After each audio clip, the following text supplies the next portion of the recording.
金王的攻击，若是爆炸被限制在这种。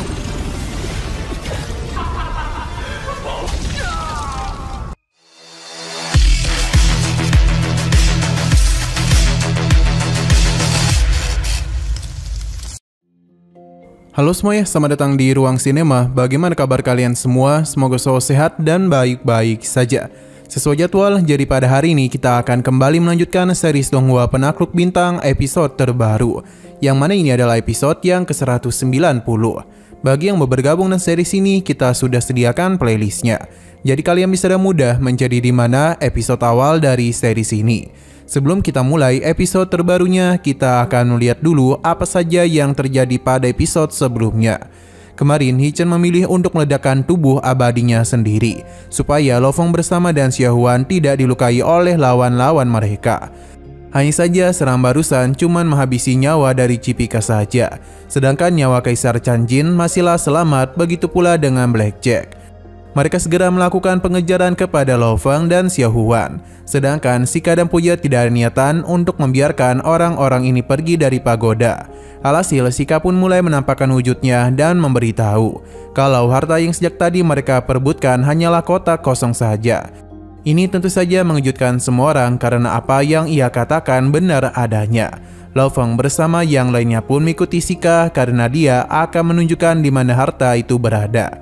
Pada akhirnya mereka pun masuk ke dalam sebuah ruangan yang terdapat harta yang menarik perhatian. Tapi Shika di sini memiliki niatan lain. Sekarang kita akan melanjutkan episode terbarunya. Chanjin berencana untuk menghabisi Shika. Sebelum dirinya mati, Shika pun memberikan Georgeka untuk pergi ke ruangan warisan. Karena bagaimanapun warisan klan mereka tidak boleh jatuh ke tangan siapapun.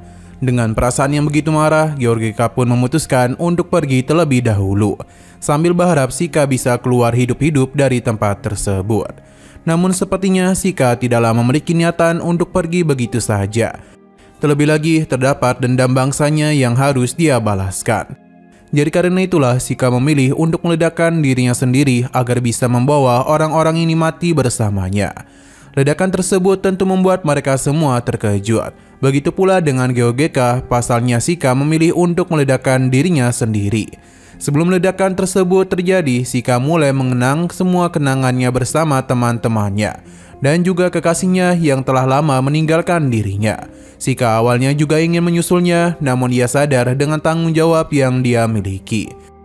Jadi pada hari ini dirinya akan segera menemuinya. Ledakan besar pun tercipta yang membuat Lo Fong bersama yang lainnya harus memperkuat pertahanan. Karena jika tidak, mereka juga akan ikut hancur. Shika telah meninggalkan kata-kata terakhir sebelum mati, yang mana ini merupakan pesan untuk Georgeka. Ini tentu saja mengejutkannya, di mana Shika meminta maaf karena selama miliaran tahun ia hanya didukung oleh keyakinan saja. Selama klan mereka bisa mendapatkan warisan, maka ia sudah sangat puas. Maka karena itulah dia ingin Georgeka mendapatkan harta warisan tersebut. Dan begitulah klan mereka bisa bangkit. Dengan kata lain, masa depan suku mereka sekarang berada di tangannya. Georgeka tidak akan menyanyiakan pengorbanan Shika. Kembali kepada Lo Fong bersama yang lainnya, di mana bagi Kaisar Chanjin kematian Shika hanyalah sia-sia saja. Dalam serangan tadi tidak ada yang terluka. Lo Fong meminta Xiaohuan berhati-hati, pasalnya Chanjin tidaklah terluka. Jadi mereka tidaklah boleh bertindak gegabah. Untuk sekarang mereka harus melihat apa yang akan dilakukan kepada peti harta karun di sana. Chanjin berusaha untuk menghancurkan rantai-rantai yang mengikat harta itu. Namun kekuatan itu seakan-akan tidak berefek apapun kepada rantai tersebut. Padahal Chanjin sudah berjuang cukup keras, namun hasilnya tetap sama saja. Seakan-akan peti itu tidak mampu dihancurkan oleh tingkat undying atau immortal sekalipun. Masih belum menyerah, Chanjin pun menggunakan senjatanya agar dapat membuka peti tersebut, yang bahkan membuat Lo Fong dan yang lainnya harus membentuk pertahanan supaya tidak terkena serangannya.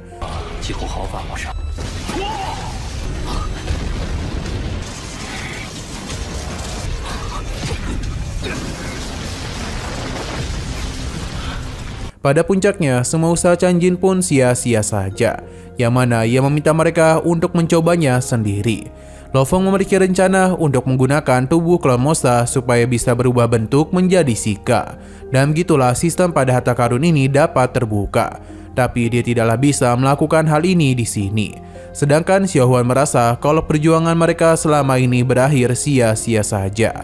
Bisa dikatakan kalau sekarang kondisi mereka benar-benar sulit.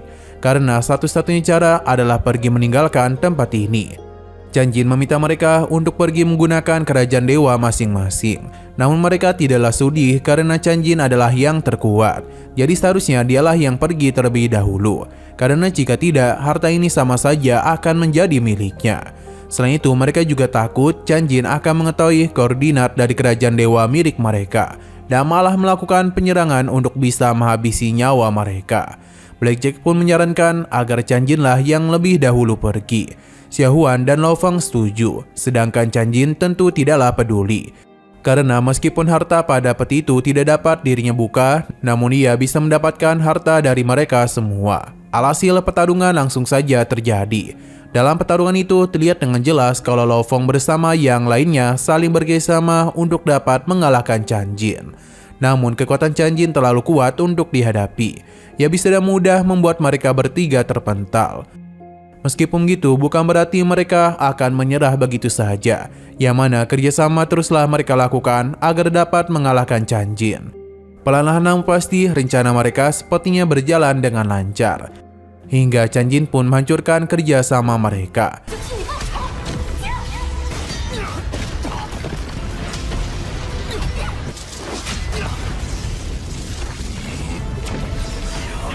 Tapi Xiao Huan berhasil memanfaatkan kesempatan untuk membawanya masuk ke dalam teknik miliknya.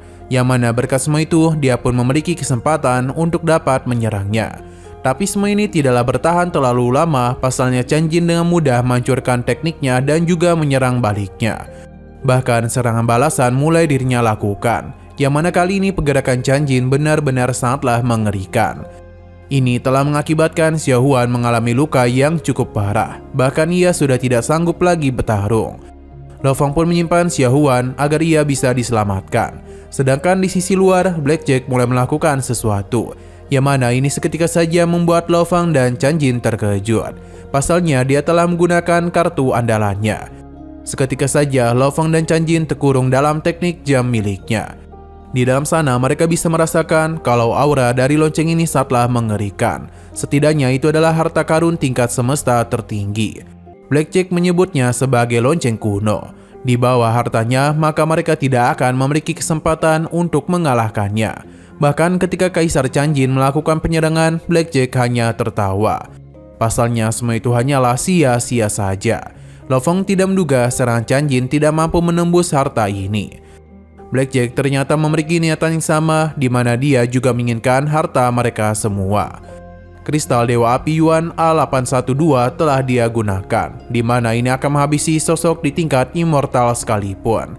Selain itu, ledakan ini akan berfokus pada satu tempat saja, yang mana hal tersebut tentu akan jauh lebih mengerikan lagi. Blackjack sangat senang karena sudah membayangkan harta-harta mereka menjadi miliknya. Ledakan besar pun terjadi di mana Chan Jin tidaklah mampu menahan hal tersebut, yang mengakibatkan tubuhnya harus hancur.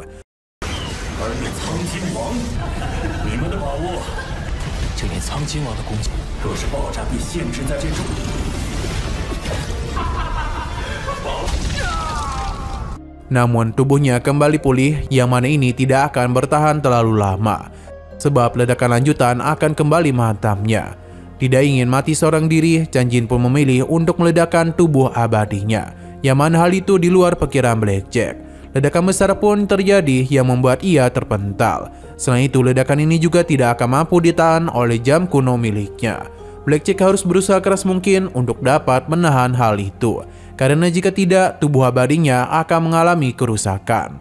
Ledakan teruslah berlangsung di dalam sana. Lo Fong yang ada di sana pun berusaha sekeras mungkin, pasalnya jika tanpa sayap ini, maka mungkin sudah sejak tadi dia mati. Tapi karena ledakan itu terlalu mengerikan, Lo Fong pun mengubah tubuhnya menjadi klon Mosa dan memutuskan untuk melepaskan sayapnya. Ledakan yang terjadi di tempat tersebut berhasil menciptakan lorong yang begitu besar. Bahkan daerah pagoda pun mengalami guncangan yang begitu besar.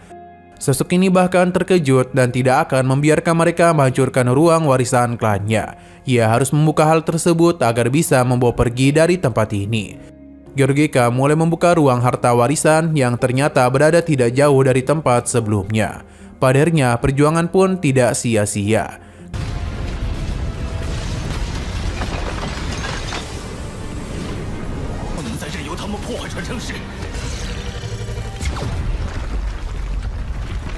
Kembali kepada Blackjack, di mana ia yang selamat dari ledakan tersebut harus mengorbankan sebagian tubuh abadinya. Meskipun begitu dia sangatlah senang karena kini Chan Jin sudah tidak ada, begitu pula dengan Lo Fang. Setelah puas menari, Chan Jin langsung saja turun ke bawah untuk mengambil harta-harta yang akan menjadi miliknya. Akan tetapi sesampai di sana dia terkejut karena semua hartanya seakan-akan telah hilang. Ia pun mulai sadar ada yang tidak beres. Lo Fang pun menunjukkan wujudnya sambil memberikan ejekan kepadanya. Lo Fang menggunakan tubuh Klamosa berhasil menghindari ledakan dan langsung menyimpan peti bersama dengan semua harta milik Kaisar Chan Jin. Blackjack langsung saja melakukan penyerangan untuk menghentikan Lo Fang. Akan tetapi Lo Fang memiliki pergerakan yang sangat cepat. Jadi sangatlah mudah baginya untuk bisa pergi meninggalkan tempat itu. Hanya saja di depan sana Lo Fang merasakan kehadiran seseorang. Jadi dia langsung saja mencari tahu siapa itu, yang tentu tidak bukan adalah Georgeka, yang tengah berusaha untuk mengambil harta warisan klannya. Melihat hal tersebut telah mengingatkan Lo Fang kepada rekan-rekannya yang rela mengorbankan diri demi bisa melindungi bumi dan umat manusia. Selain itu, Lo Fang juga mengingat perjuangan keras mereka dalam menghadapi sosok monster tanduk emas, yang mana pada akhirnya Lo Fang memilih untuk berhenti dan memutar ke arah lain, supaya Georgeka tidak diganggu oleh Blackjack. Sedangkan Blackjack sendiri melakukan penyerangan kepada Lo Fang dengan menggunakan jam kunonya. Ia pun percaya sudah berhasil menangkap Lo Fang, tapi lagi dan lagi Lo Fang dapat dan mudah melarikan diri. Kembali kepada Georgeka yang akhirnya telah tiba di tanah suci warisan klannya. Untuk Lo Fang sendiri berhasil membawa Blackjack keluar dari tempat itu, di mana disinilah dirinya bisa menggunakan kekuatan terbaik dari monster tanduk emasnya. Blackjack tiba-tiba saja terkejut, pasalnya manusia tadi menghilang dan kini malah muncul sosok monster yang begitu besar. Monster tanduk emas langsung saja melakukan penyerangan kepadanya, yang membuat Blackjack terpental sangat jauh dari tempat tersebut. Dengan kekuatan yang sekarang, berhadapan dengan monster tanduk emas bukanlah pilihan yang tepat. Jadi dia memilih untuk pergi sambil berjanji kalau suatu hari nanti dia akan kembali untuk mengambil harta miliknya.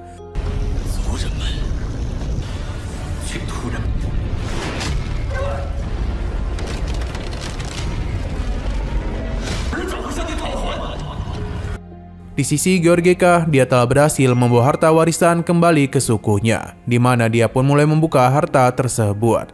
Ini adalah sebuah chip warisan. Meskipun Sheikah telah meninggalkan suku mereka, namun ia juga telah berhasil membawa warisan bagi klan mereka. Di mana dengan chip ini, Georgeka pun menyadari kalau klan mereka akan bangkit. Terlebih lagi, rahasia klan yang tak terhitung jumlahnya berada di dalam chip tersebut. Semua rakyat Chan Jin pun bersorak gembira untuk menyambut kebangkitan klan mereka. Kembali kepada Lo Fang, di mana dia memberikan Xiao Huan begitu banyak harta. Karena untuk memulai kebangkitan Ichan harus menggunakan harta yang begitu mahal. Cincin Cipika dan juga Chan Jin dirinya berikan agar Xiao Huan dapat menghidupkan kembali Ichan. Pasalnya umat manusia memiliki sosok kuat yang dapat melakukan hal tersebut. Hanya saja membutuhkan waktu untuk memulai proses ini. Xiao Huan sangat senang karena bisa lolos dari kekacauan tadi. Semua ini tentu tidak bukan adalah berkat dari Lo Fang. Ia juga tidaklah mempermasalahkan jika harta karun berantai menjadi milik Lo Fang. Karena bagaimanapun tubuhnya sudah terluka sangat parah, jadi tidaklah mungkin dia menyimpan harta lagi. Xiao Huan memutuskan untuk beristirahat terlebih dahulu. Dia pun memberikan salam perpisahan kepada Lo Fang dan pergi dari hadapannya.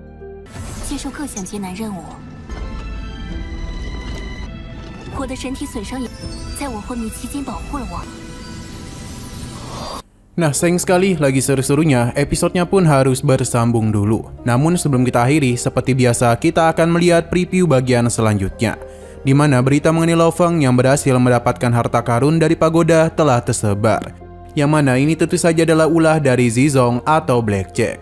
Hal ini tentu saja membuat Lo Fang menjadi incaran banyak pihak. karena bagaimanapun harta yang ia dapatkan dari pagoda berisikan hal yang sangat luar biasa.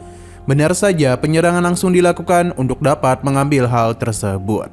Tapi Lo Feng sudah menduga hal ini akan terjadi. Maka ia sengaja memancing Zizong bersama rekan-rekannya untuk melakukan penyerangan kepadanya.